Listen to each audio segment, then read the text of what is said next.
JD in the Duffle Bag podcast. Chuckie Online is here again. Yeah? Big guests and all of that. See this guy? Honestly, let me just put this away. Oh my God, bro.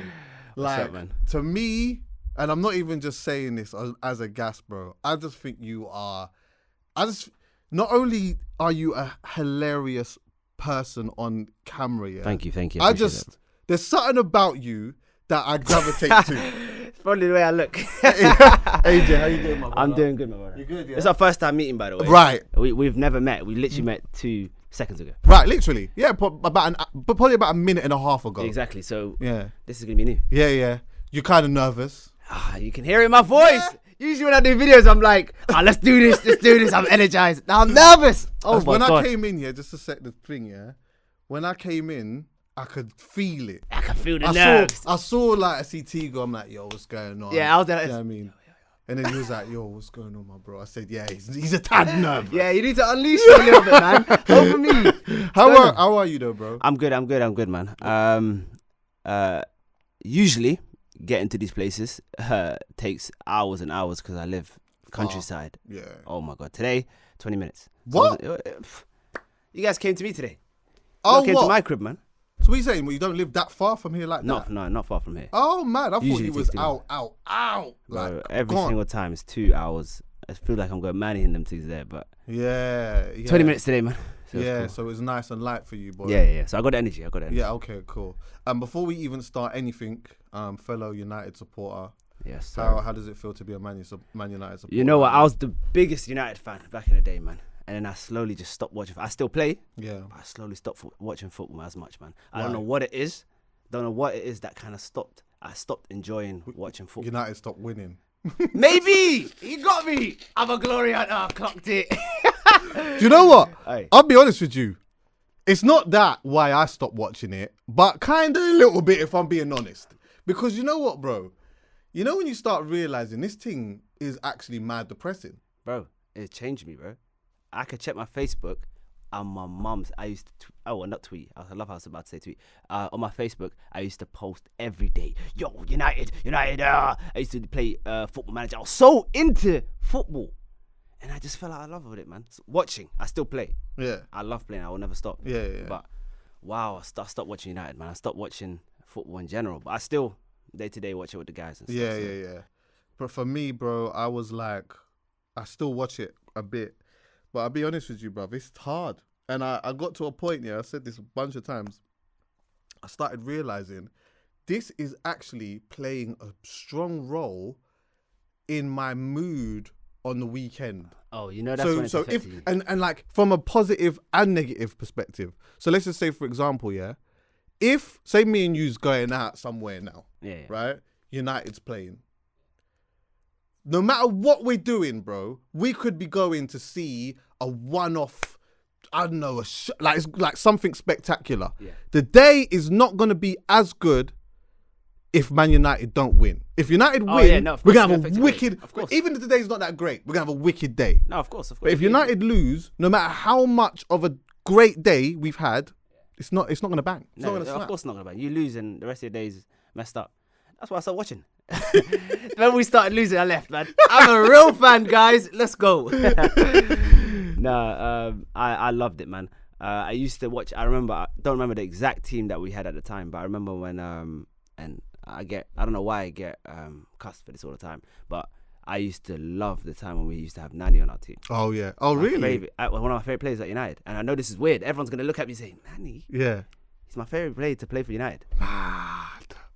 Bro, favorite player. I was playing football more like him because he was that guy for me. Yeah. It's he a weird moments where he was it's a weird guy to like. Yeah. But bro, when I tell you, I had the shirt, I had the Nani shirt, I tried to get the trim like I tried to get the trim like him as well. I wish I brought the photo, man. I had the, when we had the United, the blue, the blue little thing, that weird away kit.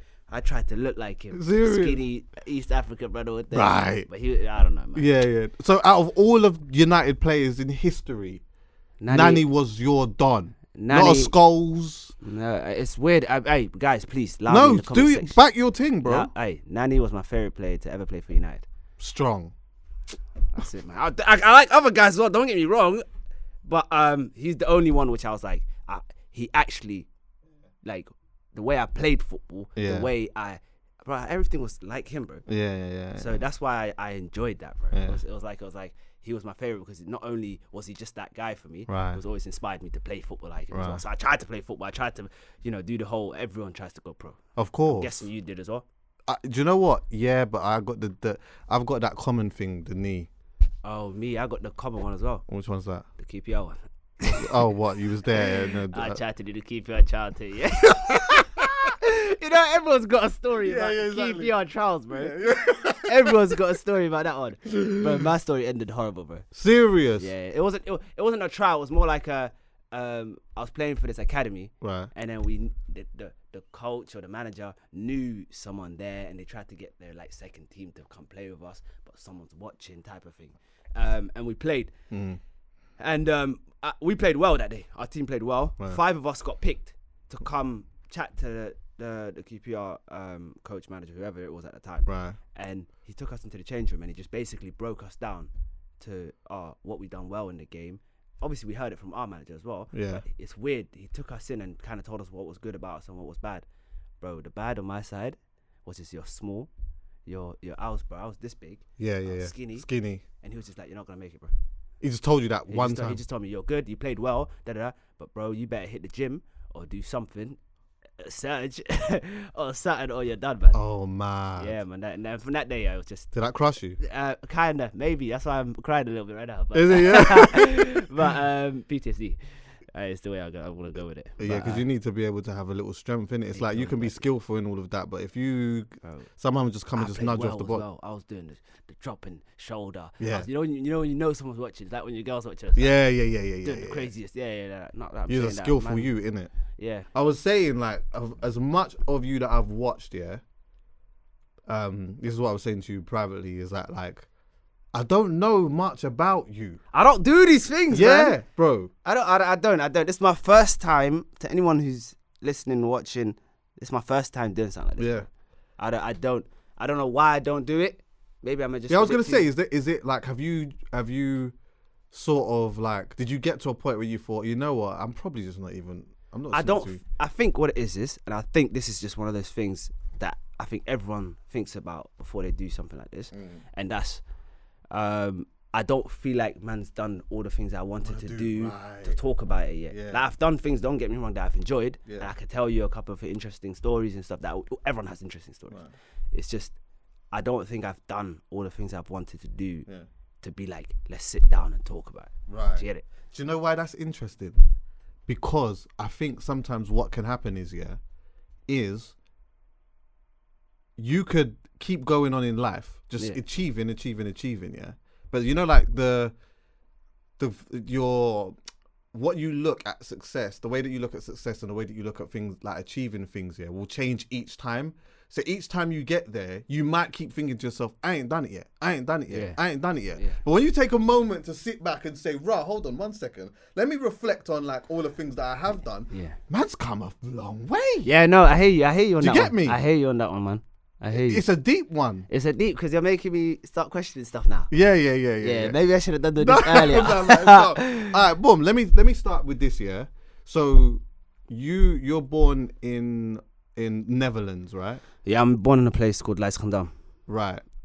Small little place, not many black people. Mad. It's Is it villagey or like city kind of vibe? It's like a village type vibe. Like back then, I didn't know what village, because I was very young. I came here when I was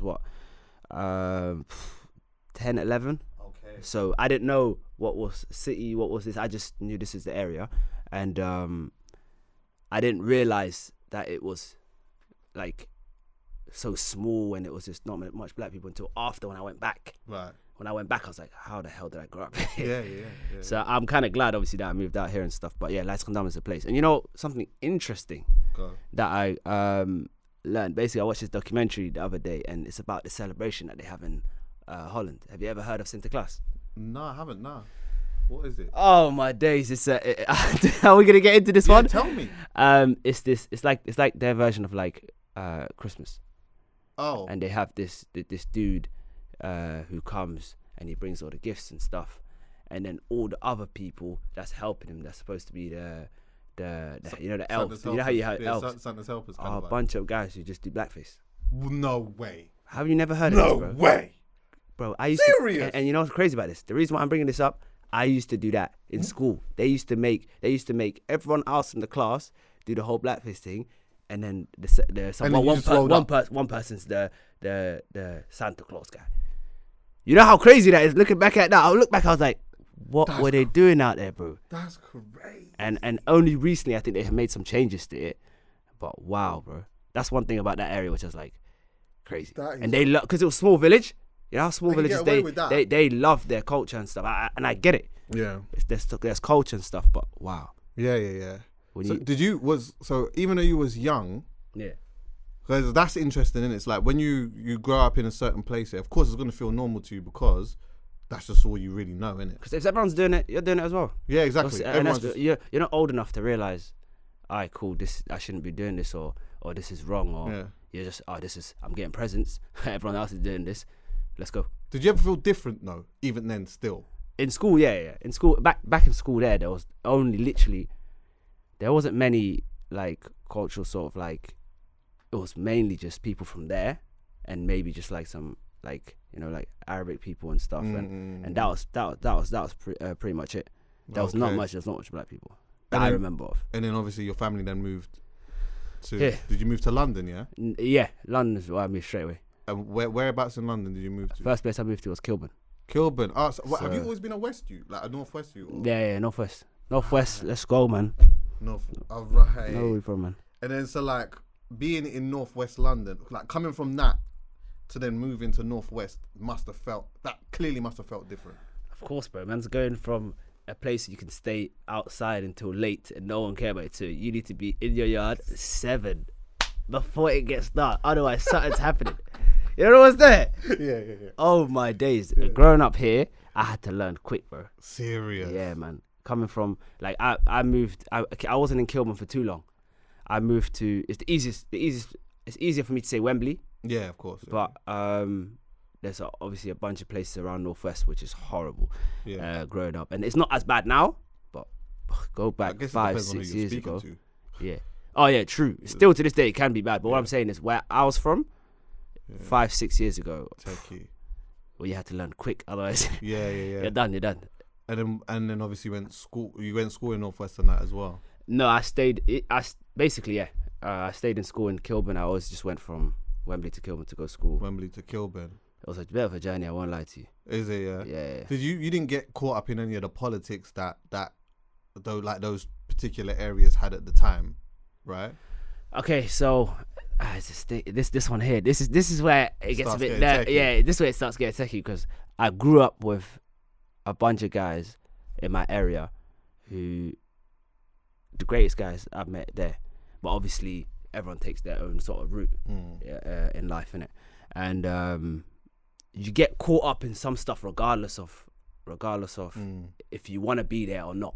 It's like you live there, so you're part of something. Of course, that's just how it went back then. But where it gets a bit crazy is that my friends lived in areas where there was beef against mine.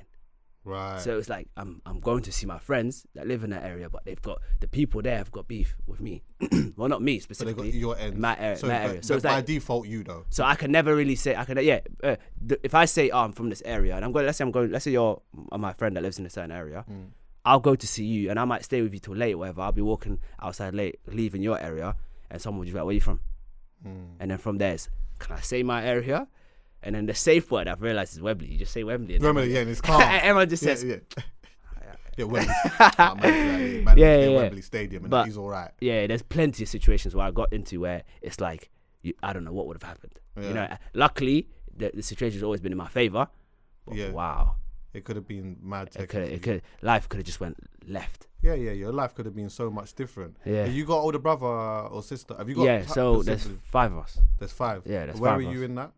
I'm the second youngest. Second youngest. Okay. Yeah. So like, kind of babyish, but not. Yeah, it's fully. kind of used to get the baby treatment until my other brother came along, and then it's just like now I got thrown to the deep end. Yeah. What did your parents expect from you, like in regards to school and that though?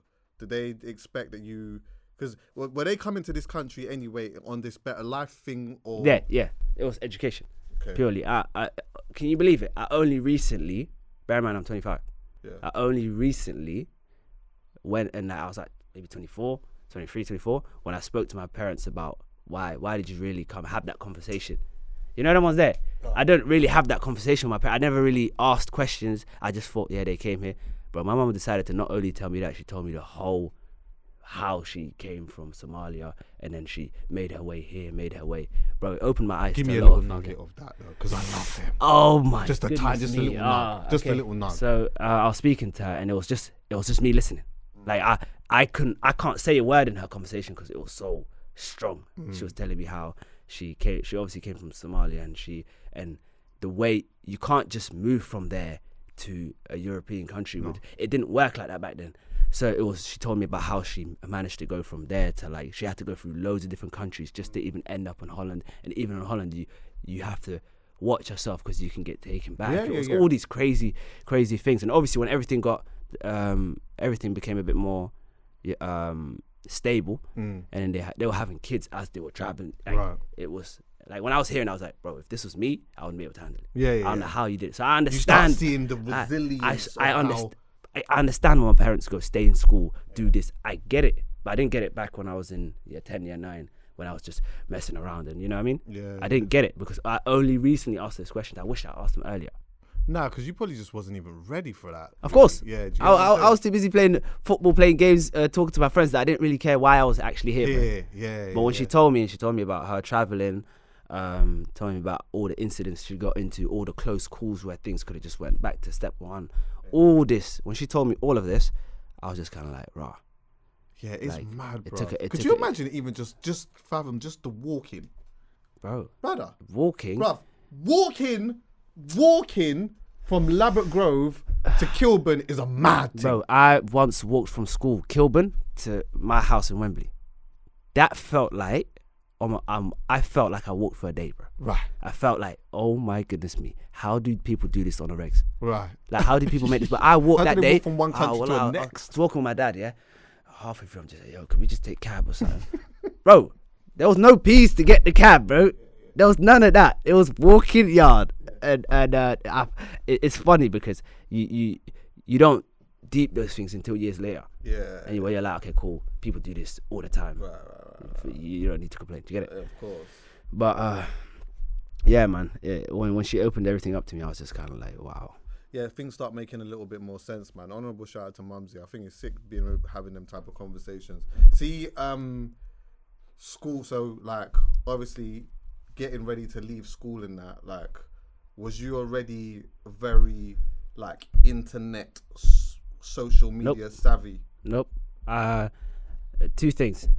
And these are where to see correlation over here. Obviously, I came here towards there when I was like, starting. I think 5 or 6 around there. I had no English yet.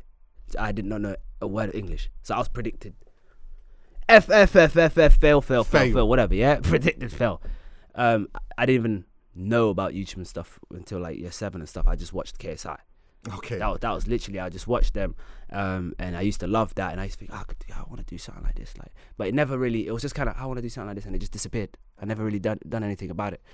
But yeah, the school stuff, I was predicted to go in the ground. Okay. But it was cool because I started to pick up obviously English. I had a friend of mine, a close friend of mine, one of my first friends when I came here, and he just started teaching me English. So that was great. But the whole social media aspect of things, that only came about when I was working in a cinema. Oh, man. Yeah. I can't lie, bro. Do you know what? Not on a mad one, but you do look like a youth that would work in the cinema. like early. No, like the first job vibe. Like if I was gonna take an educated guess, like what would AJ's first job be? You would have said cinema. I'd have said cinema or JD. Oh, JD. Right. See? And JD only High Lang ones. Right, yeah. Yeah. But cinema, I could have. I don't know why. But yeah, go on anyway. No, but I was working in the cinema with Chunks. He put that idea sort of back into my head because he was. We were like, bro, we were just working in the cinema. Is that where you two met? Yeah. Right. That's where we first met. I used to see this guy in the area. I used to see him in the area. I used to go. I'm not. Are you aware of Wembley? Yeah, of course, bro. Power League days. Yeah. Different colour pitches. Of course. Go there. Man. Yeah. Everyone used to go there. I used to. So I used to play football there all the time. I used to see him. Okay. And obviously, it's just you don't take note of anyone. You just see someone. And so when I went to the cinema to work, that was my first day. He was the first person when I entered the room and to go into to clean some screen or something. He was the first person there. So he's just there working or whatever. And I walk into there and we just kind of look. I've seen this guy before. Why have I seen this guy? And he's such an open person. So he just kind of brought me. I'm a close person. When you first meet me, I'm just kind of like, kind of quiet, just kind of reserved or whatever. He was open. He just kind of just went, yo, started teaching me. Obviously, I know he's teaching me the dodgy way of the working. You don't know what's there. He was teaching me the wrong way to work. But it was great. I met him there, and I think if it wasn't for him being that open, we would never chat like that. Do you get it? Right. He was very open in terms of, kind of bringing me in and being like, yeah, this is what you do, and then just helping me pick things up. Then we start chilling together, and then from there, it just started going. But YouTube came from his mind. So I had it in my head at one point. Was he already doing it then? Not at the time, but he was starting. Right. I'm pretty sure that's how it was. He was starting, and I was studying. I was getting into film. Okay. So I loved film production. I wanted to work into that. Was it at college or uni or? This is start of college, I think. I think this is start of college area. So I was trying to get into my film. I wanted to do like cinematography and stuff, and that was my thing at the time. And he was like, I'm gonna do this YouTube channel. I was like, yeah, go for it. I've got a camera that I do this for. I can help you. Whatever. And then he obviously started making his videos by himself first. And then I started helping him film some stuff. And then after that, it was just like, when you making your channel? I was like, I'll make it. I took ages to do it. Ages. Right. It's like I was too scared. Was it? Yeah, the it's like me when you met me. You know when you first. How I met you. Like, you know when you met when I came in here. Yeah. I was just kind of like, yeah. I was like that with my YouTube channel. I was just kind of like, yeah. Confidence in it. It's like one thing being behind the camera, but being in front of it is a different thing. Yeah, a whole different thing. So, obviously, I start making these videos, and we just start learning from there. But what's crazy to me is that we carried on working at the cinema while doing this YouTube thing. And we used to make jokes of each other. For example, I used to be sweeping the front room, right? And someone will come up to me and be like, I watch you guys' videos or whatever. And then I'll see Chunks looking at me or something. And he'll be like, you've got this much shells, but you're sweeping the floor. Yeah, okay. I'm like, I'm burning, yeah?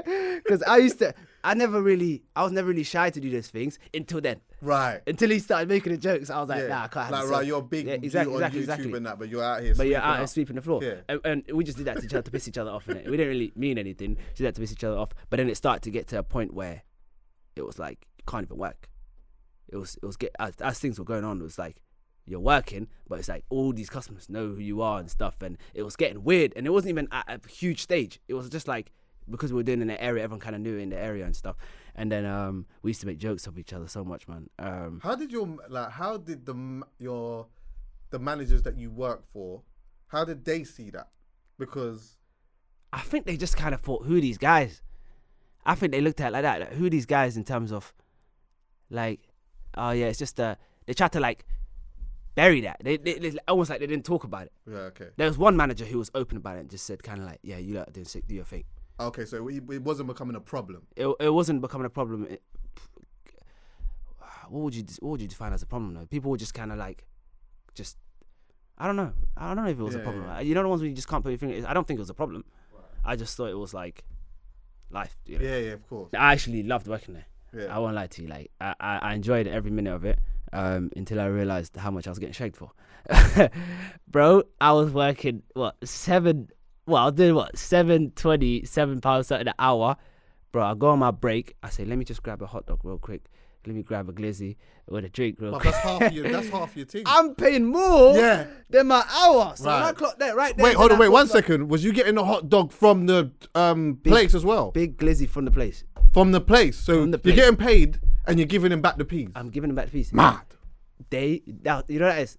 That's capitalism. Right. That is capitalism. I'm at its telling you. finest hour. Yeah, strongly. Crazy. Yeah. Listen, here's what happens, yeah? When I clocked, I'm doing this thing wrong.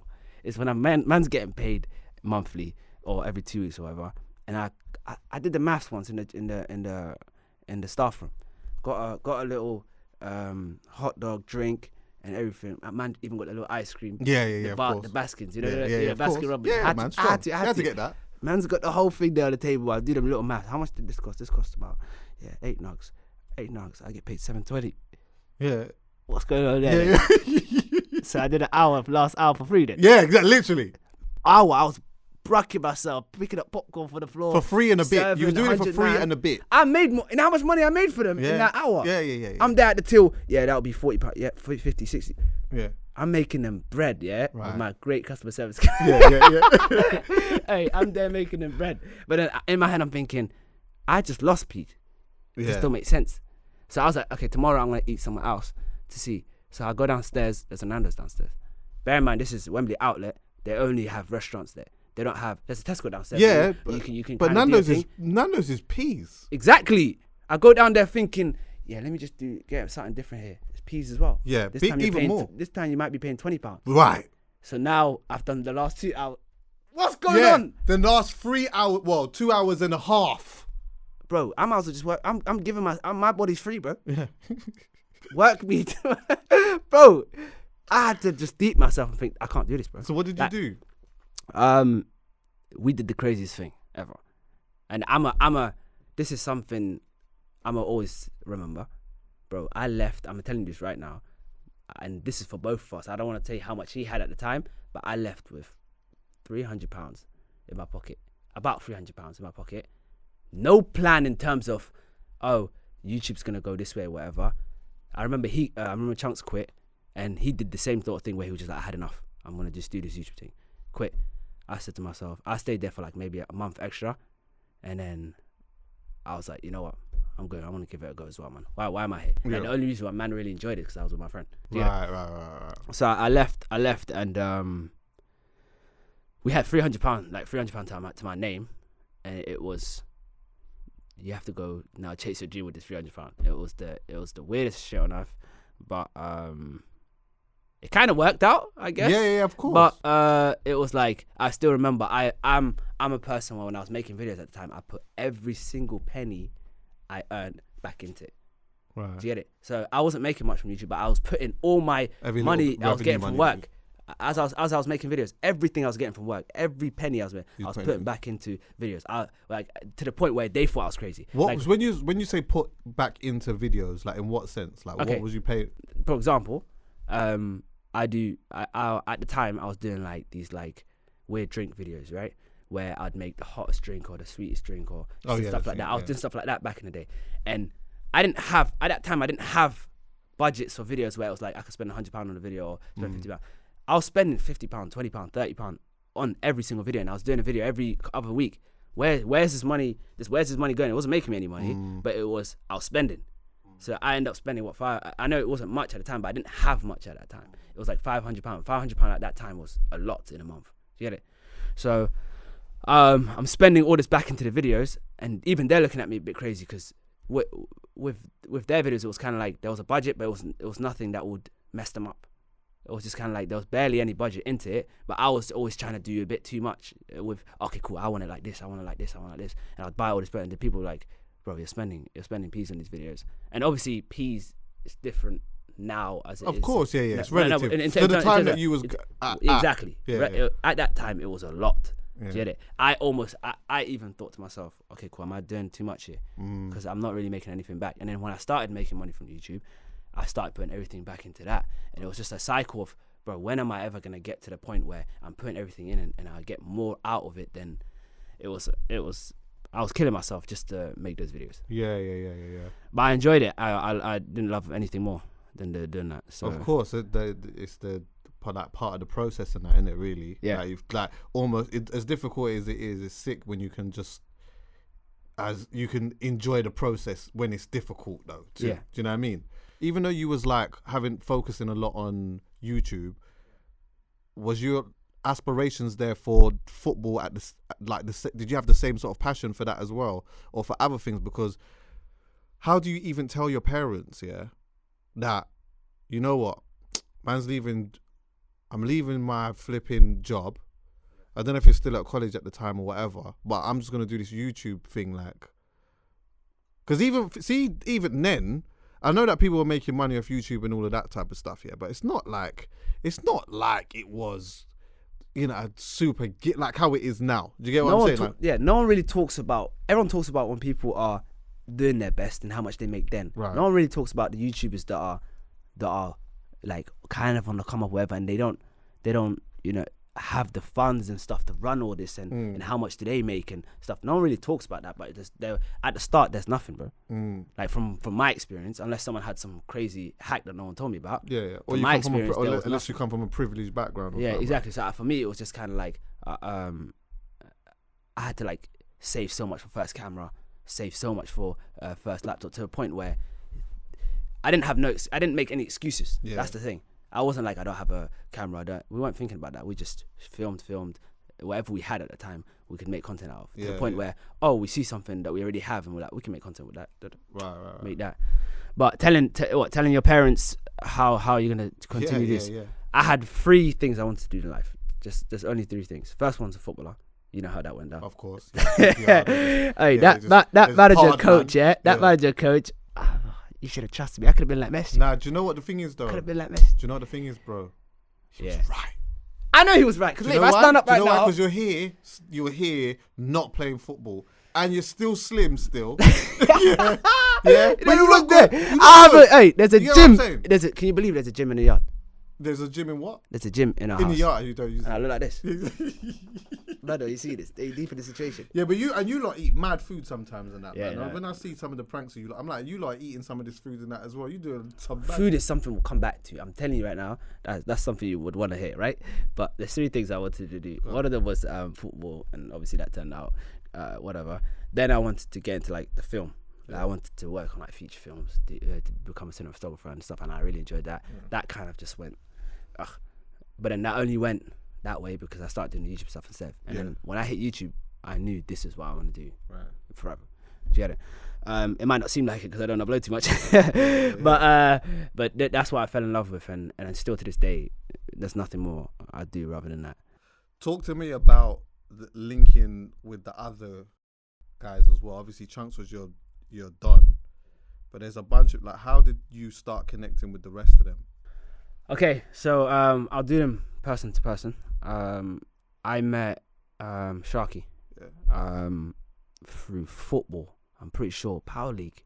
I feel like this place Power League's just coming back again and again. Okay. This is where all the man work. Yeah. But Power League was a thing and we played. I think we played against each other like 3 times or so before we even said anything to each other. Right. Like I think we played, and then it was just kind of like we went, and then we played again, played them again, and the 3rd time we kind of just like knew each other then. Do you get it? So we just kind of talked. Him and Chunks had this middleman that they knew. I forgot who it was, and that brought them together. So when we all met up, I was like, oh, we kind of knew each other already. Do you get it? So I met Sharky for football basically, and then I met my friend Nico. I met him at an event. We used to go to this like gaming event thing. Yeah. It's called Insomnia. Yeah, I know Insomnia. You know Insomnia? It brought everyone together. It was like small creators, big creators. It brought everyone together, and there's why I met Nico. And I've heard of Nico's videos before that. Yeah. I like creative people. Yeah. Like, so when I see someone doing something on YouTube which is like super a bit creative, different from everyone else, I get drawn to that. Right. So I was just what I was like, oh, someone was like, have you heard of this guy? And I was like, yeah, let me check him out. And I watched and I was like, this is so different to what we do. Yeah. So different. He was doing skits and stuff at the time, and I was like, this is so different, but I like it.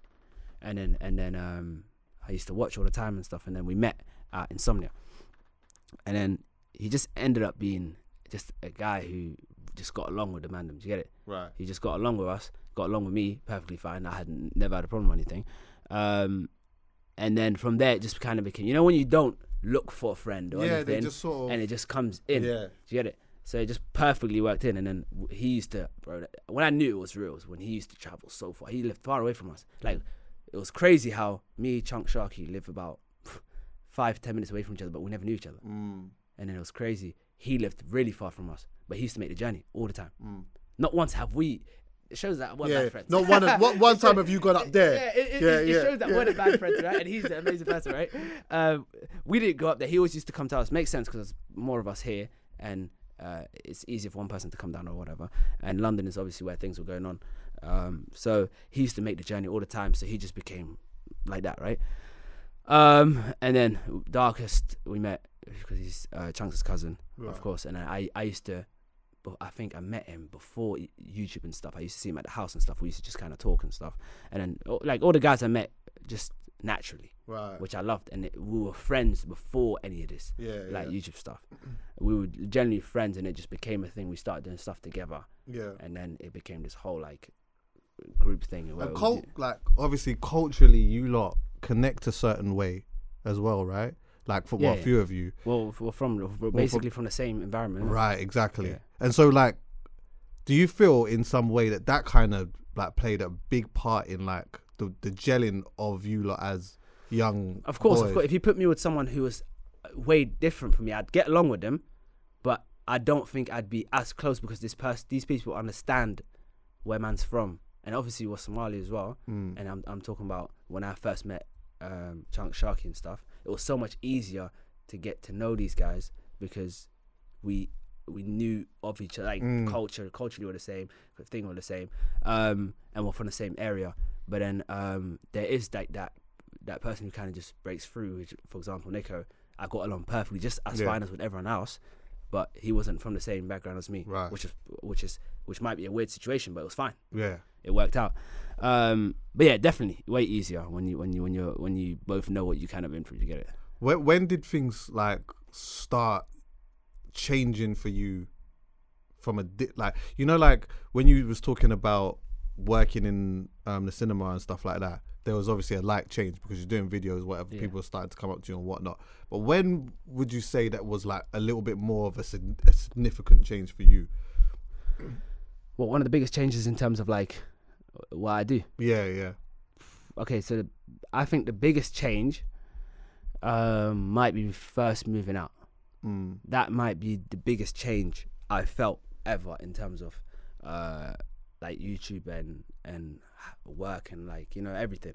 Because it was like I've never moved out before that. I was at my mum's place, and then we just moved into this crazy house. Whose idea was this? I need to know this story because I don't really know this story so much. Like how did that? Okay, so it's a very techie situation. Very techie situation, but easiest way to put it is Nico had come up with the idea that we move into a place together and we make content together. We all thought why the hell did we not think of that before? And then we were working with our network, like a YouTube network, and we kind of just like threw them the idea, and they were like, yeah, we're interested. When you say YouTube network, are you talking about all the man them that you're with? No. When you're with, basically, when you have a channel and stuff on YouTube and stuff. At the time, we had like MCMs, which are basically like companies who they supposed to kind of look after you and stuff and collect your ads and stuff for you and just pay you and stuff. They're basically like there to support you and stuff, right? And they're called MCM. Yeah, they're called like MCMs, right? So it's not a man crush Monday thing. And I'm just being clear. I just want this to be clear. Now that you I want it to be clear that. Now that I said it, I know what you mean. Oh, okay. No, it can't be that. Okay. Fair. But yeah, they do like the boring stuff. They do the collecting stuff. They make sure you're good and stuff like that. Just like the simple stuff. And then they also had like creative ideas going on. So they had there's this company they just like working on creatives and stuff. And so we threw them this idea, and they were like, yeah, we're interested. And then from there it was just kind of like about 6 months of us not knowing whether it's gonna happen or not, and then it just kind of happened.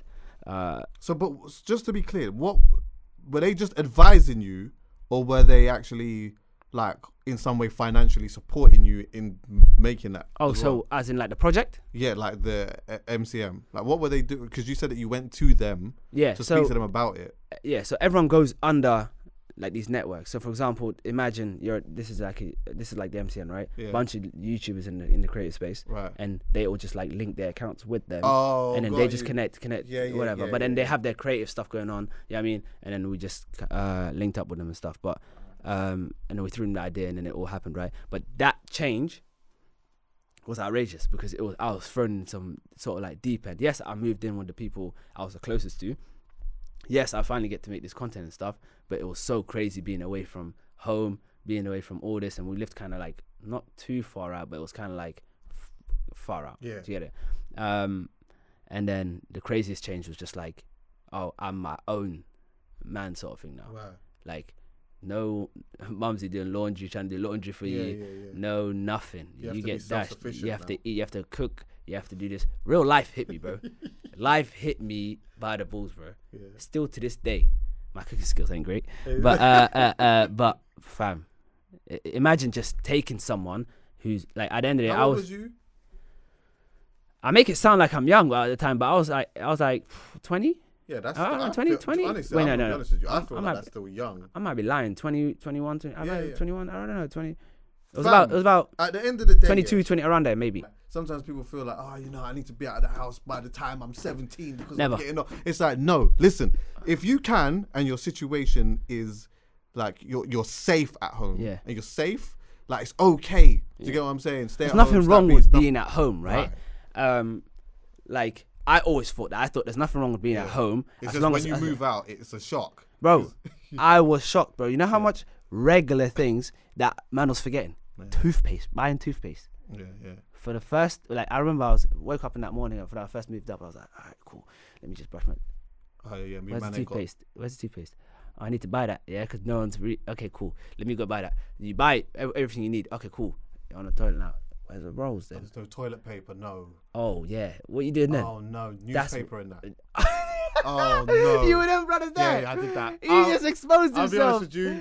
Newspaper. I did it, and it was rough. Oh my And it was god. rough. Oh my god. Do you know what I needed to do? You I read it needed before, at I least, needed to have one. Huh? You read it the newspaper before you. Yeah, no, I don't think I did. And do you know what? I'll be honest with you. You have to understand that there's a process. Did you be honest? There's Did a you do that? process Did you do that? Newspaper. Yeah. No. So what did you do? My one's techie though. What? You ring a man and tell him, boom, come to the. No. I don't even think I should say this one right. Now go on, just bust me. Man, I'm gonna whisper this one right here. Go 'cause on, go on. See the bottle of water tea. See the what? The bottle of water tea. Oh yeah. You don't know what's there. Yeah, I ain't done that though. What did you do? Hey, basically, it's a long situation, bro. I remember that. Hey, it actually happened, by the way. It actually happened. Is it? The first day, I didn't have toothpaste and that. I went to buy toothpaste and stuff, and I didn't have the toilet paper. I don't know why I didn't think about, I have toilet paper. No, there's no mum there. Yeah, buying all the bro. stuff. So man, I had to do the bottle and water tea. Oh, You know, sometimes you just got to go back to the roots. Hey, anyone who said they haven't done that's lying. hey, I did the newspaper thing, bro. And when I say there's a process, is that I'm on the toilet, and then I've realised afterwards, man don't have no toilet paper, so I have to leave the bathroom. Yeah, squatting to go and find newspaper quickly. Then I've got to go back in the toilet. Now, let's be clear. I'm gonna be honest. When you're in the toilet and you're doing what you're doing, yeah, your nose becomes accustomed to what's happening. So it's not that much of a madness. but the rest But of when the you ones leave and then come back, Oh, that's yeah, it's techie. techie situation. Yeah. So what, you were just walking around there? No, I knew where I was Yo! going. No, I knew I was going. You knew where I knew you I were was going. Yeah, I knew where I could get paper from. Yeah. But I needed that one time just to know that this could never happen again. No, same. After I did that one, I said, yo, I need to look after myself. I started buying detergent, bro. Didn't even know what that was until I actually got it, bro. Yeah. I started buying stuff I didn't need, bro. Yeah. Just in case the situation got nuts. What was I buying? I was buying stuff like skincare stuff. Oh yeah. That's when I knew I was moving a bit weird. Yeah, different. I was like, oh yeah, I got the toilet paper and stuff. What am I missing? Yeah. Just in case, facial stuff. I need a mask. Yeah. When did I ever wear a mask in ends, bro? Yeah. I started thinking different. I was like, what's going on?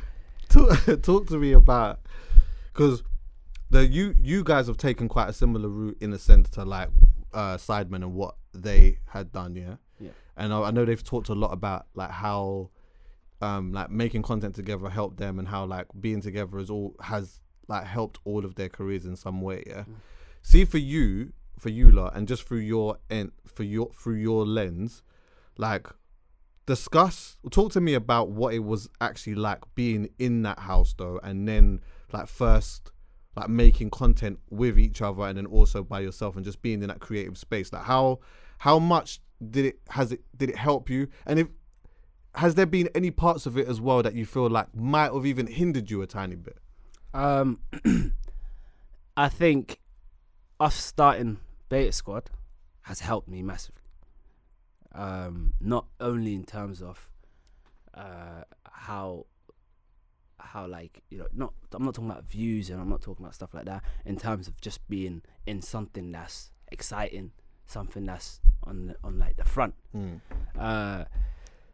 So for me, I know it's helped me massively. I think it's helped everyone in the group massively.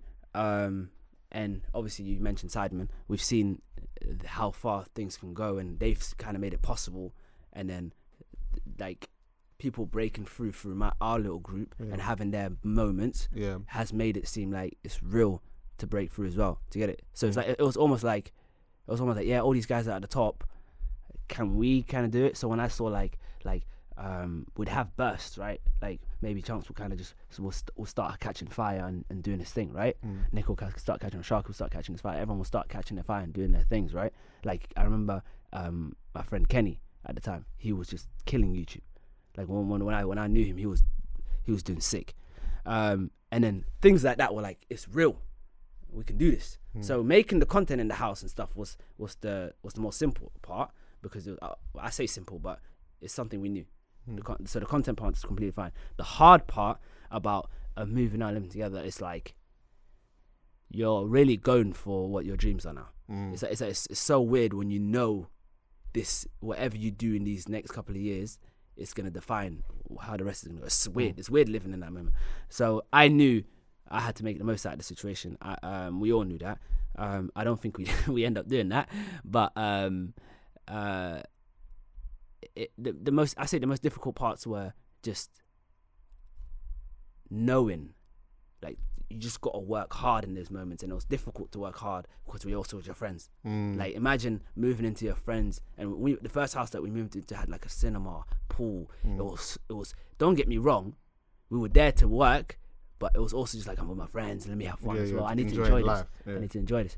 So yeah, it was at points it was kind of difficult just to be a man about things and be like, I need to work. I'm here to work. I need to do this. I need to do this. I need to do this. It was very difficult to do that, but at the same time, I'm glad with how it went, because everything was natural. The way we started making videos, the way we put everything out was natural. So I'm glad we did it that way. Could we have worked harder and really went for it harder? I think so. You think so? Yeah. Yeah. I think even today. Yeah. Well, why? Okay. Every day, like I feel like every day I look at it and think, am I wasting time? Right. Not putting videos out. Am I doing this? Could I be? You know what I mean? Things could be 10 times bigger if I just focused. Do you get it? But also at the same time, things could be a lot worse if I didn't put in the work. Yeah. It's something. It's just a battle you have with yourself, and Does all your individual focuses get in the way of the team's focus? Because like, question, isn't it? Like when you lot together. Yeah. I mean, in terms of like, even on your own channel, when did you lot upload last on your lot's own channel together as a team? It was almost a year ago, right? Yeah, so it's touching almost a year. So what's going on with that? Every single person in the group loves Beta Squad, so there's no one kind of like feels like they need to do it, and everyone loves it, right? Everyone wants to do it. It was just we had some technical situations to slow situation down, and some stuff where things didn't happen, but there's no like individual goals that affected the group. Yeah. Everyone knew what we were there for. Everyone knew what the plan was. When you say technical though, is it like, because it can't be a technical aspect of like cameras and all of these type of things. It's more like inside legal shit. Yeah, okay, like that. Okay, fair. So I'm not even sure if I'm supposed to say that, but yeah, you got exclusive right there. But yeah, no, just more like back like when I say technical, I just means the stuff in the background. Yeah, there's just so much in the background which slowed us down at times, and it was a bit of a. That's an interesting thing actually as well. Yeah, I wasn't even gonna mention this, but like, now you lot have all become so big, yeah, you all have your own separate teams and stuff, I'm assuming, right? Yeah. Like, has it been a bit of a weird one when a group of friends initially that have come together and is making content, and you've just got this hub and whatnot, yeah? You've like, and you've got a formula that works with that. Does it become, or has it become weird for you when like the business part gets involved now? Because it's like when you started, you're not really thinking about business like that, rightly or wrongly. No. Do you get what I'm saying? No one. But at some point, then the business has got to come into play, right? Yeah. No one knew how big the business stuff or what big business stuff was gonna come. Everyone was vibes. It was make videos you like, do. Of course, there was some sort of thought. There was like creatively, there was thoughts. There was how we gonna do this and learning and all that stuff. But in terms of business, no one thought about business. In terms of how to actually run like a business and stuff like that. That's just things you learn on the way, bro. I studied business in school and stuff, but it was you learn like just the basics, right? No one really learns how to run a proper business back then. So it's just kind of things you figure out on your way. Oh, okay, we need to do this for business. Oh, we need to do this. But it never caused any conflict or anything. Okay, it never affected any like. No. It never affected a friendship or anything. Like Nah. With us. And this is why I appreciate it so much. We were friends, and then it became we were doing all this stuff together. We never had issues about. To this day, I can't imagine a situation where we argue about business stuff. Have you had to sit down and discuss that separately though? Have you had to sit down and say, listen, business and that is getting involved now or whatever, but we need to make a conscious decision that we never, you know what I mean, make this separate us. We didn't even have that convo. Okay. I don't think I need to have that convo with the closest people in my life. Okay. I know I can put all my whole bank account in front of my friend. Big. And all my friends in my house. Big bank, yeah. I hear that. It might be smaller than you think. Large bank. Yeah, I hear I can put everything I own in front of my friend, right, and I can leave for as long as I want, and I know I can trust the person with anything. Yeah. It's whatever it is. Forget bank account. I can leave with the most intimate, whatever it is. I can leave with them, and I know nothing will be weird or someone will try. I trust these lot with everything. Yeah. Do you get it? So it's like I have from what I know, there's been no, unless someone's been taking money secretly somewhere. No, I hear that. I might have to report the man soon, but I can trust them with everything. I think you as like all of you as well. You like met each other like such a young age and that. Yeah. And now you've been living together for a while and stuff, but you know, like so much things change, and I think that like it's been weird watching you in particular because I'm looking at you, and I'm like going back to even old stuff, and I'm like, right, like man's growing up, like you're actually, like, and you're all kind of growing up, and it's so different when you're like as friends, you're young, you just whatever, and you're still young. Yeah, you get what I'm saying? But you're also like growing up into like just men. Yeah. In a house together. Yeah. And over time, you know, like certain things change a little bit. Maybe your perspective on certain things change. Like there's all these things that could just change even within you. Do you know what I mean? Yeah. Do you see that and feel that? Like, I definitely feel like I'm maturing and stuff. I'm like I don't really do a bunch of stuff that I used to do. Yeah. But I never really did anything. I'll always be that guy who'll do some dumb shit. Like I wouldn't be surprised if I was at like, I don't know, 40, 50 plus doing some dumb shit. Yeah. Like that's just me. Yeah. Do you get it? So I did mature out of a couple of things, but what I make, the content and stuff that I make, I just try to adapt it a little bit as things go. So it's like, you know, people can still connect to it rather than, because the whole reason we built the connection is because we were young, relatable, and all this stuff. Right. So you gotta keep those stuff. Facts. And Facts. I think if you keep it natural is the best way to do it. Yeah, yeah. And how have you been able to like sort of transition from the part of like getting X amount of views, investing into the stuff that you are like into all these different videos and stuff and into your content, to then translating that to actually make money now? Yeah, it took a while, bro. I'll tell you this right now. I did not make money off YouTube. well, anything decent. First 3 years or so. I've been doing it for about 5 now. Yeah. Do the maths there. About Yeah. 3 years or so, I was not really making no money or OP at anything. all. It was just me putting my own stuff in. Yeah. Like, there's a lot of points where, and you know, this is just the weird part. There's a lot of points where you're at a certain situation where a lot of people know you, but you don't even, like, you're not. People expect that you're rich. Yeah, they think you're mashing. Like they think you're rich, but I was like, I just started, bro. Of course I'm not fucking rich, bro. What is this? And I don't look at it like that. I don't even think about the money aspect because I enjoy what I do. But there's a lot of people. I remember back about 2 years ago or whatever. People generally thought we were rich or so, and like people thought we were with all this stuff. And I, in my head, I was thinking, bro, I wish you just spent a day with me and realized that. Yeah. Oh no, I'm not. It's a hustle. Yeah. But nah, man. Growing up and obviously doing this stuff, I love it, so I just continue doing it. Yeah. What do you do when you have a brain freeze? Because there has to be a time where, or has there been a time where you've almost either been demotivated to make videos? I'm in it right now. I'm slightly in it. I won't say I'm in some deep hole or anything. What I'm saying is I have those times where I'm doing something for so long, and then it's just a week of darkness. It's like right now, the past week or so, it's like I should have done so much, but I've just kind of been like lacking a little bit of motivation. And that's fine, because I know, as long as you understand how you feel, right. I know it's not forever. Right. I know it's just like, okay, I'm just feeling a bit like weird right now. Let me just chill out for a bit, do things a bit lighter than usual, and then just try to get back onto things. But it's just sometimes I don't fall out of love with it. Yeah. Sometimes I just feel a bit like, okay, cool, I'm out. I don't want to put anything out or anything because I'm out of motivation. I don't want to just put something out that's horrible and then regret it after, and it's a whole snowball of, like, you don't like thinking. Yeah, of course. Do you get it? Then you overthink the whole thing. So right now I'm in a bit of a brain freeze.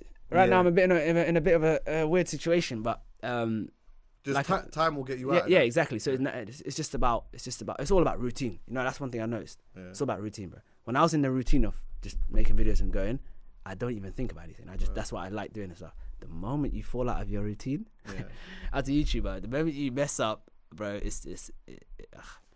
just goes, everything just spirals down because you're so used to like, okay, I'm doing this week, and then it's just like you fall off for 1 week, and it's just, oh my gosh, I can't get back onto that. I can't. That level was too high. I can't go. You're like forever competing with yourself. Yeah, you know, one of the hardest things to let go of, personally for me, is always trying to one up. So let's say you make a video which you think's good. Yeah.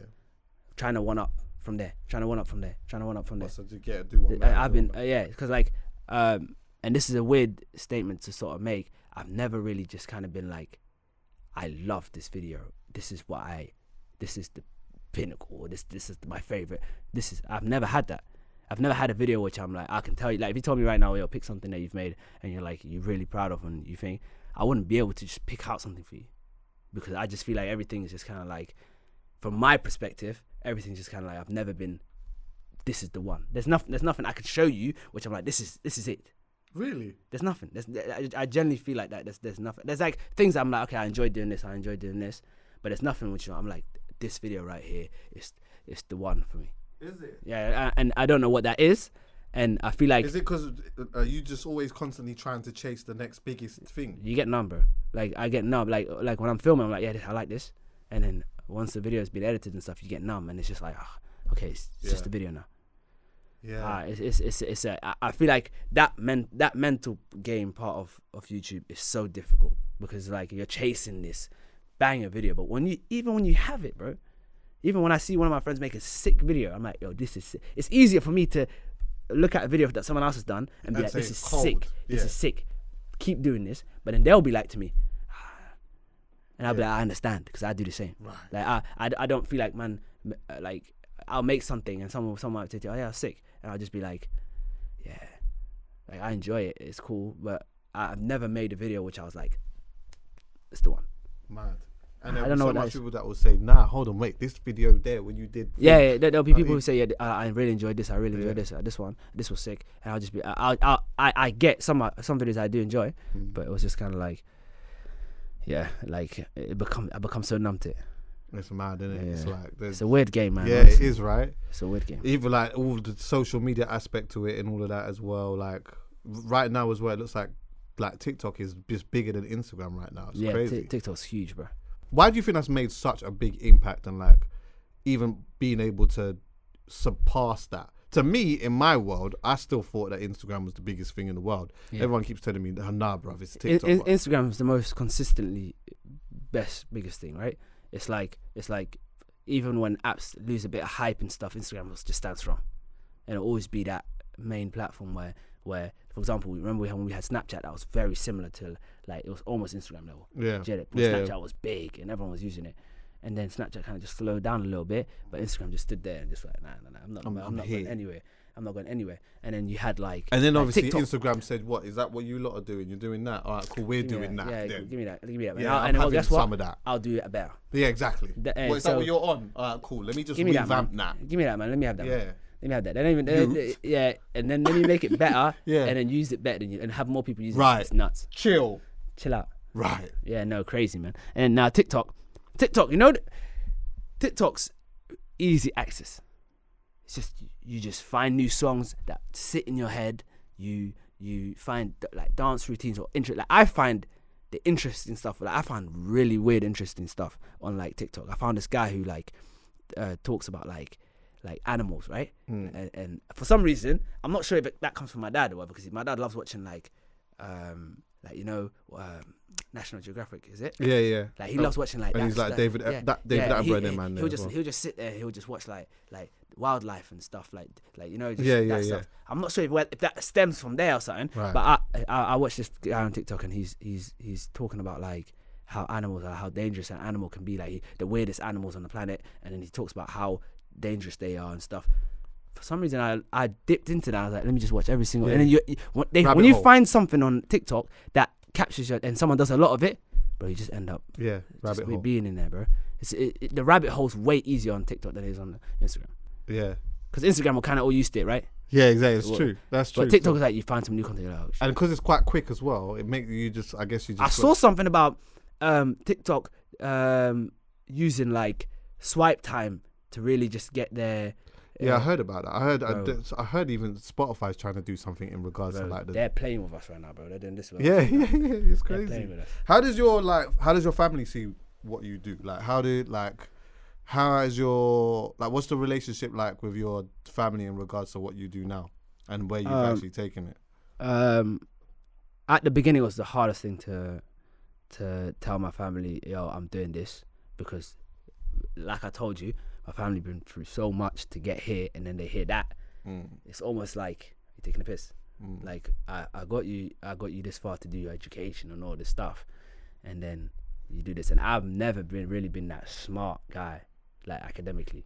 Like creatively, I feel like when I was doing film and stuff, I was smart in that aspect, but I was never smart in like school maths and English and all that stuff. So I noticed that from a young age. I noticed, okay, cool, I don't think I'm the smartest person in that, but I feel like I'm decent at some stuff. So telling my parents, yo, I want to do YouTube full time, one of the hardest things in life, because they were like, what? Do what? And I was like, YouTube. And they were like, oh, the videos that you don't film with your friend. Like at times it would just be, because I understand, I get it. Of course. It's like I'm just, all people see, like even my parents didn't really see. I was too shy to film around my parents. Yeah. I was too shy I remember when my first ever video, I waited until my parents were out, and only my little cousin, I told him to go downstairs because I was too shy, bro. Yeah, too nervous and shy. Yeah, so I was just kind of like talking to the camera, and I was very like timid and and telling my parents, oh, all they see is me laughing with my friends. Right. That's all people really see. Yeah. Like you laughing, making these funny challenges, all that stuff, whatever. Telling them that's your job. Different thing. Especially when you come from a Somali household, bro. I had to hold so much corn, bro. Right, so much corn. Until you invited them to the crib. Corn. It was corn to the point where like it was, I was doing something, but my mum was just kind of silent about it. Didn't really say too much about it. I knew it was kind of like, because I took a gap year. Oh, mad. That's even more mad. What's crazy is, guess where the gap year came from? Go on. I decided to go uni to do film, right? Yeah. That's how long I stayed in university. A year. One day. No way, bro. One day. I went one day, and I just thought, this is not for me, man. Is it? One day, I literally sat down. One of my friends that was studying film with me before that, he came to uni with me, and he obviously stayed in the class and stuff. And it's so weird seeing him now. He graduated a while back now. It's so weird, man, because I could have been in this whole different thing, right? And I remember I did it for a day, and I was like, this is not for me. Like, this is not for me. I actually, you needed a reason to leave, right? You needed a reason to leave university. Like, you know, like for some reason they don't just let you go after you sign up, and they give you this. This is the weirdest thing on offer, by the way. They give you 2 weeks. They gave me 2 weeks to decide whether I wanted to do that course. Otherwise, I'm paying the P's. There, you're paying the big P's. And bro, I have not seen those numbers at that age. So I was like, bro, I sat in the office and they were like, oh, so what's the reason why you wanna? They get your professor and to sit with you. They're like, so what's the reason why you wanna sort of leave? Bro, I had to make up a reason right there and then to why I should not be at that university. And guess what that excuse was? What did you say? No, I don't want to do YouTube. I couldn't say I want to do YouTube, because then I'm not sure if that would have counted. You get it? Yeah, they would have had that. So they would. I was just like, I was offered this like post-production role at this place. I'm really keen on it. You know, I can go into editing and da da da da. And they were like, yeah, that's good. I was like, yeah. I had no job offering, first of all. I was trying to do my own thing, but and then they were like, they gave me this little paper and they said, all right, cool. Well, after 2 weeks, feel free to stay with us if you want, but after 2 weeks, if you don't come back and say, I'm guaranteed I don't want to do this, you have to pay. Pay the money, yeah. Bro, 2 weeks. Yeah. 2 weeks to decide whether you want to do a course for a year. Yeah. 2 weeks to at least give me a month. For free, basically you sign on for 3 years. Yeah. Give me a month at least to understand whether I like it or not. Exactly. It's like a trap. Well, but the thing is though, you knew after a day. Bro, and they know by the way I was dressing and the way I came to that interview, right? I had no 9 racks. So I don't know why they're trying to take 9 racks from me when I don't have it, bro. It was the weirdest stuff on earth. I was like, they were like, yeah, so 2 weeks, so you'll be paying the full fee of £9,000 something a year. Obviously, if you don't come here again after this, you won't be charged. I was like, bro, I'm out. I want to be gone. I just don't want to pay this, bro. Yeah. And then I end up leaving, and then just taking that gap year, right? And then doing it. And my parents were very, very, because when they heard that I went into the university, they were happy. They were happy I was going to the university. Of course they were. And then it was just kind of like, after the word, I was like, nah, I'm not doing it. And they were just kind of, I was like, let me take a gap year, try this, see what you're saying. And they just, you know, when your parents just give you that off energy. Of course, I got that super off, and it made me kind of sad because I was just kind of like, you feel like you've let them down. Yeah, because I'm like, I get it. Like, I've done all this education, and I'm now. It feels like I'm throwing it away because all you see is I'm doing videos, funny videos with my friends. Right. So after a while of just going for it, and they just slowly started to see me make money, and I started helping out around the house and stuff like that. That's when my parents just kind of looked at me like, oh, he's onto something. He's onto something. Yeah. Because I feel like if it never really got to that point, I think a convo would have been had. Yeah. Because I know you would have went straight back to the Netherlands. Things would have went left. Right. I might have been in the Sinterklaas back in. Listen, they would have sent you straight. You would have went straight back to Netherlands, or you would have went straight back to. They would have sent you back in the village somewhere. In Somaliland or something like that as well, and you're not coming back until you pattern up. Yeah. No, it was. I knew a conversation was coming, but obviously, I started to like. I was a bit too nice, Oh, you don't need anything. Let me know. Okay, yeah, of course. Yeah. Because I you start helping out and stuff, and my mom kind of looked at me. She just kind of said, "All right, yeah, I hear you, but don't do too much now." Yeah. And I was just kind of like helping out here and there, and then it was just kind of like I think when she heard about the moving out, it was so much easier for her to say yeah, because I was the first person out of the 5. I was the first person moving out. Right. Do you get it?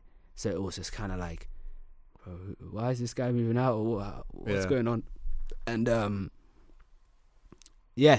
after that I think my parents really just started to like support me, right? Okay. And just being like, just do your thing. Like now they understand, right? It took a while to do it, but now they understand. Now they're on a level where like we talk all the time, and I'll just tell her I'm doing this, and she'll just be like, go for it. Yeah. Did you model? Yeah. Well, you think I should? Like that was the only thing that came up when I was. Hey, I'm looking good in this too, right? I'm looking good. That smiles, that he did. Yeah, the smiles work still. I hear it still.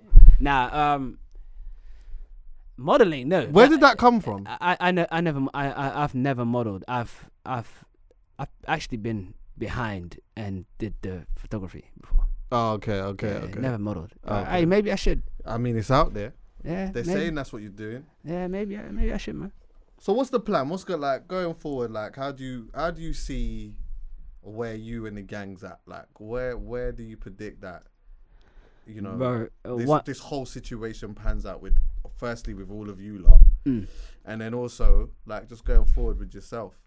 One thing I've never predicted, and one thing I just don't think about, and I know this sounds weird. I know this is gonna sound weird. Is especially with YouTube and what I do, I don't think about the future. I know that sounds weird. Obviously, there's things in place like I want to do this, I want to do this, the goals and stuff. Those are fine. Yeah. But in terms of I want to be in this position, doing this, I don't really say those things because it's like every single time I've done that, it's been something completely different. Wow. Every single time I said to myself, I want to do this, it ends up being something different. So I'm like, let me just enjoy the moment and keep going and then put the things in place for what I want to do. But I never say, I want to do this. I want to be in this position and do this. I want to do, because whenever I say stuff like that, it just never happens. So I just do what I need to do. And even if you ask me right now, what am I going to do YouTube-wise 5 years from now? I don't think about that. I just enjoy the moment right now and put things in place so I know I'll be fine in the future, but I don't know exactly what I'm going to be doing because closer to the time I'll start to adapt. It depends on the times. Like you can't predict stuff. Like people want to. I predict like in school people predict I want to be married and this by this age and I want to have kids and I want to have a nice job and stuff. How many of that actually predictions go right? Too much pressure on you. So whenever people say to me, where would you want to be in the next 10 years or where do you want to be in the next 5 years? I have no answer because I'm like, I just make sure that I'm doing what I can now. Yeah. So in the future, it will be good regardless. Right. And when you're creative as well, there's so much different things that can pop up in life that you can use to do certain things. You don't even know the directions that you could end up. Bro, I didn't know I was gonna move out. I didn't know I was gonna go. We've been in 3 houses, bro. Yeah. 3 houses together. This is the biggest one now, isn't it? Yeah. So this one is this is the biggest one right now. But I didn't know. I thought, okay, one house, and then maybe we move separate. Like that's why. Who finds these yards, by the way? Oh yeah, it's long. The first one we kind of just looked around with the network and stuff. Second one I think we found, and the third one we found as well. So we generally this is the funniest thing, by the way. We did a house when we found the latest one, this one that we're in now. I think it was the first time it was me and Nico that we went to the house viewing. It was the funniest thing. We get to the house viewing, right? We pull up and then we knock on the door. And this is the house that we're living in now, yeah? We knock on the door and the family opens and the landlord's there and stuff. But the girl opens first. Like a daughter opens first. Young? Yeah, young. And she goes, what? She's confused. Why at her door? Because she watches the vids. Yeah. Weirdest thing. So she's there like, okay, what's going on? Da-da-da-da-da. And then we're here for the house viewing thing. She goes, she's so confused on what's going on. So she goes and runs and gets like a phone to take a picture with or whatever, right? Yeah. The dad comes and that's the landlord. Right. So he's confused. He's super confused because he's thinking. He's seen these two youths at the door, like what? Yeah, so these are the guys who're supposed to do the tour, but they're also taking pics of the daughter watches. So straight away I knew. All right, so we can get into a good conversation now when we get to that table, right? But it was the funniest conversation ever. And then we ended up obviously moving into the place, and then we love it now. And God knows what's gonna happen.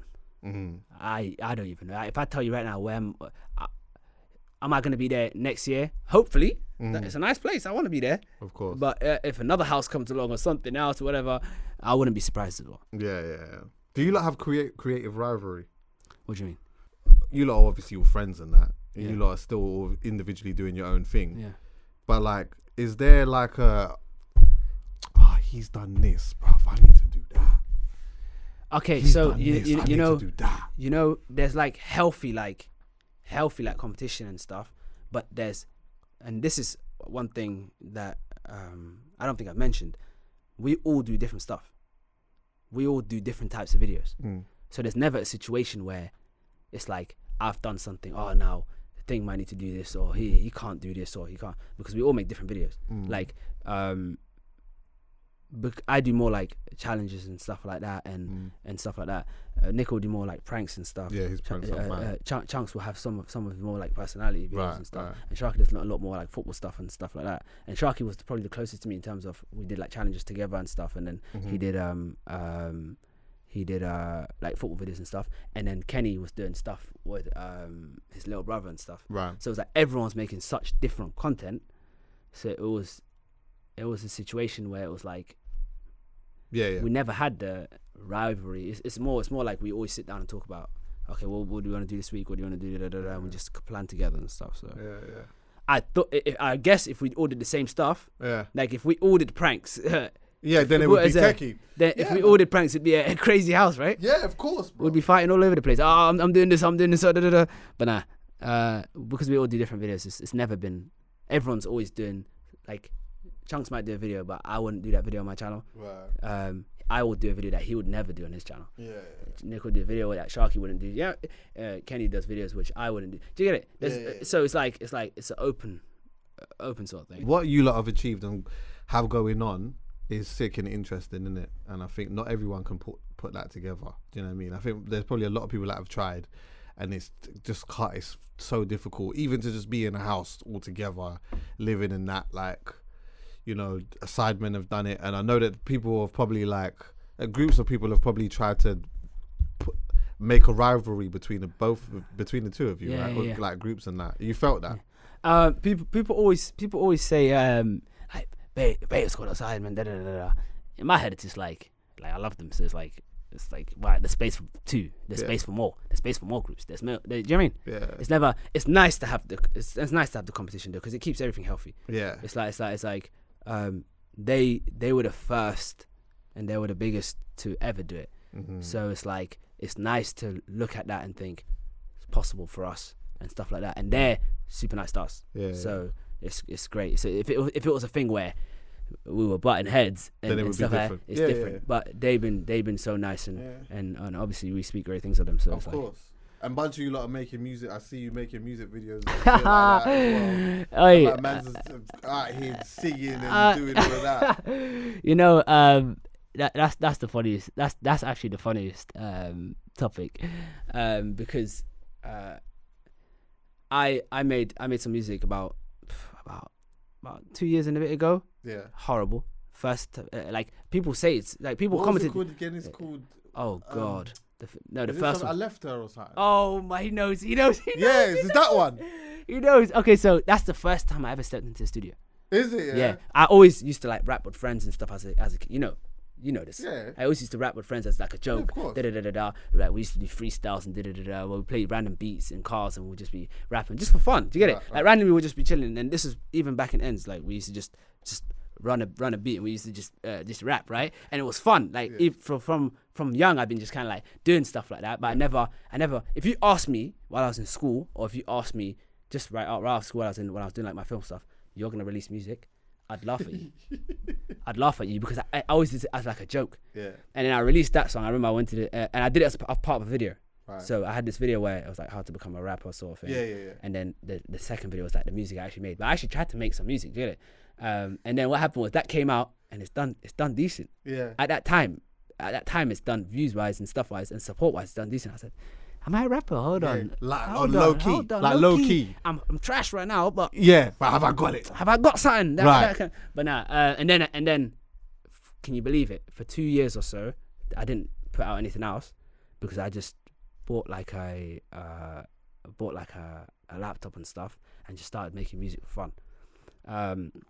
Started making music in the house for fun and stuff, and even to this day, like every other when I'm bored, let's just like in my room, right? So every time when I'm bored, I just pick up and just play a beat and just try and make some music and stuff.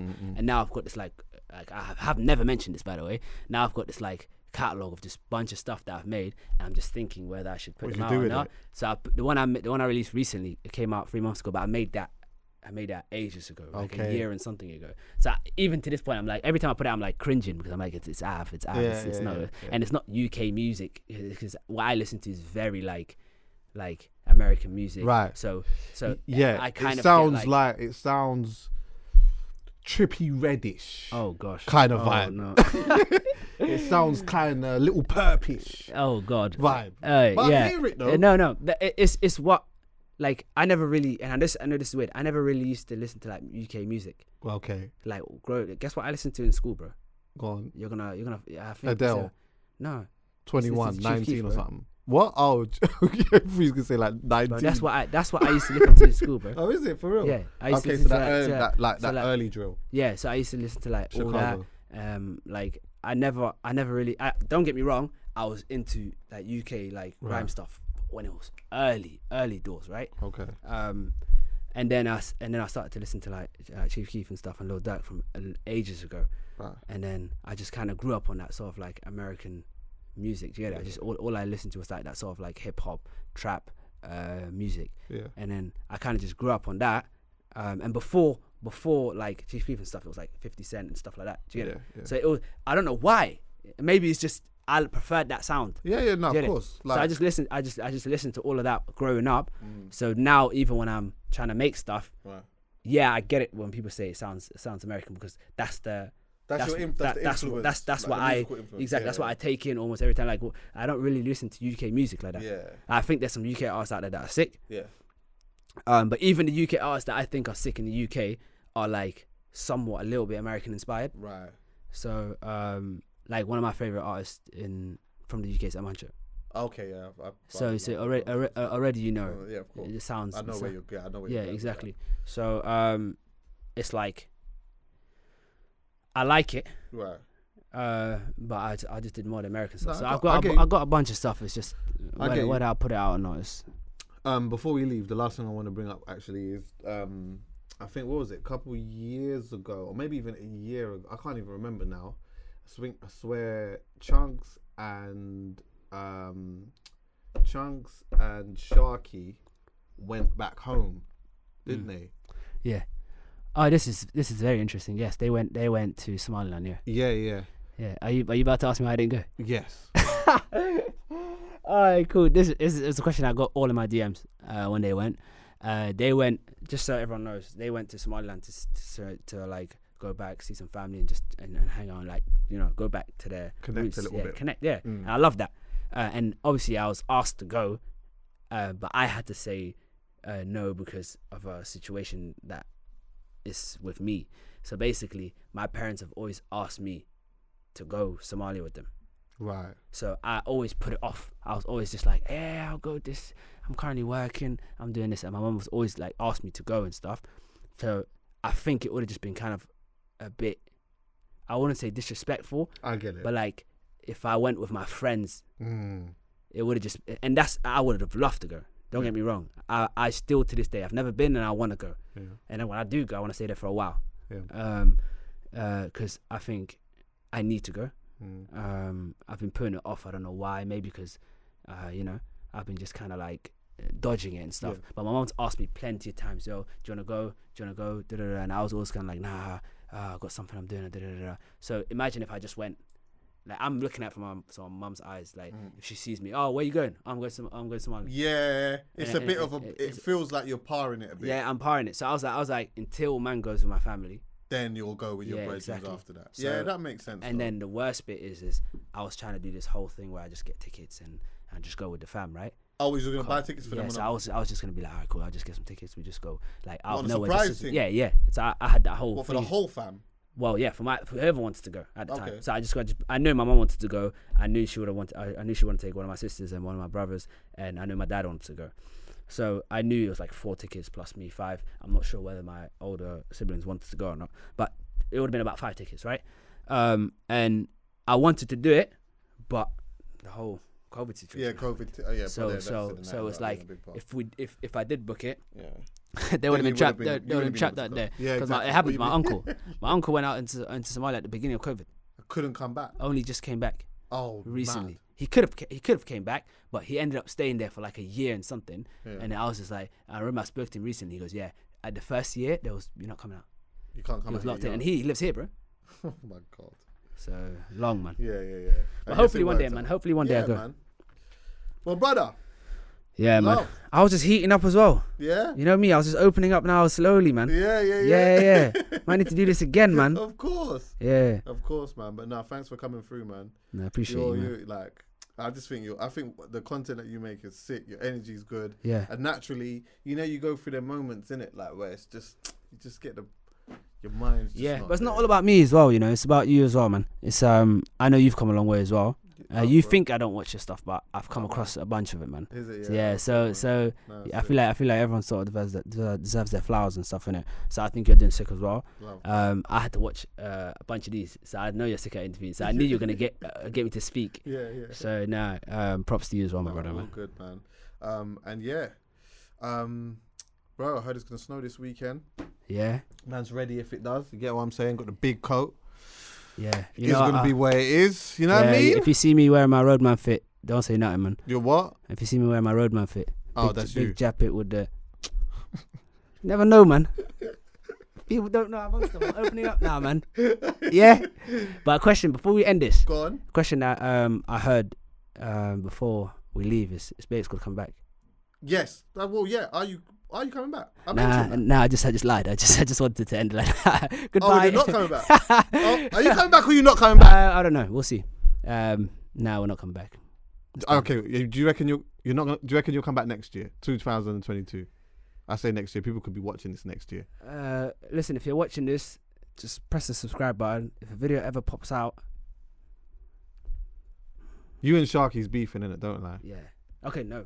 Okay, you know what? Now look, let's do it. Do you know what? Let's do that. We're trying to end it. Right. Okay, I have to beef with man. I have to tell the truth. Go on. All right. So long story short, Kenny made a boxing video. Right. This guys, this is exclusive right here. Knock man out. Kenny made it exclusive here. Chunks destroyed Kenny. Punched him up. Played the footage because Kenny's not even gonna try to chase you up for anything. He smoked his jaw. Oh, every round. Oh, bang, no. Bang, bang. Obviously, I won my fight because you know me. Of course. Wham. You're wham. Yeah. Shoulders and that. So basically, lactic Kenny got acid punched and all up. this. So Kenny felt some type of way. Oh. So energy in the group started being weird. Man started being sour. And then there was a second fight. Who was that with? At the crib. What, with the same two? This is not a boxing video. This is off-camera beef. Who? Chucks and Kenny. Again. So then what happened then? Same situation. Smoked off the jaw. Kenny rinsed. To bits. Now Bates can't come back. Oh, no. But Kenny's been learning boxing recently. Has he, yeah? Yeah. So where was Nico in this? I see you're opening everything now. Me and him had beef. Oh, no. No, I'm joking. What, headlock and that? That was a joke. Oh, okay. That was a joke. Oh. But Kenny Chunks ended the Bates squad. Did they? Yeah, I want everyone to comment down. All right, boom. We'll just leave it as that. But I appreciate you, man. Thank you so much for having me. Nah, no problem, my bro, man. Every time. Love. JD in the Duffle Bag podcast. Subscribe, do all of that so you know when the next one's here. Just subscribe, man. Come on, man. It's free, it's simple. Innit? Quick. It's easy. Love.